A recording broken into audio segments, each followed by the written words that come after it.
10th student situation. అమ్మ తోడు exam start కాలే ఇప్పుడే వచ్చి పడుతుంది.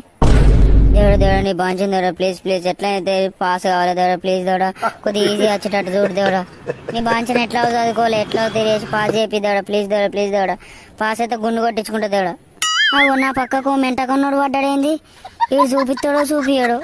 దేవుడా దేవుడా ప్లీజ్ దేవుడా, ఎట్లా నన్ను వేసి సింపుల్ క్వశ్చన్లు వచ్చేటట్టు చూడు దేవుడా, పాస్ కావాలి దేవుడా. సార్ ఎగ్జామ్ స్టార్ట్ చేయమంటారా? అవై బర్రె పాడుగా ఉండేక్కడ ఉంటలేడుగా, స్టార్ట్ చేయమంటారా సార్ అని అడుగుతాను. ఈడెంత చదువుకొని వచ్చిండు దేవుడా, ఎట్లా వేసి పాస్ చేయరా నీ బాంచను, గుండు కొట్టించుకుంటారా. అమ్మ తోడు ఇప్పుడు పాస్ కాకపోతే మాత్రం ఊళ్ళో ఇజ్జత్ మానం తీసి పక్కకు పెడతారు. ఫెయిల్ అయితే కథమే, ఇజ్జత్ మానం లేకుండా అవుతుంది. ఊళ్ళో తలెత్తుకోరాదు, చక్కగా వేరే ఊరు పోవాలి. ఈ మెంటకన్నోడు ఉన్నాడు కదా, నాకు రాకపోతే ఇన్ని అడుగుదాం. సార్ స్టార్ట్ చేస్తున్నాం.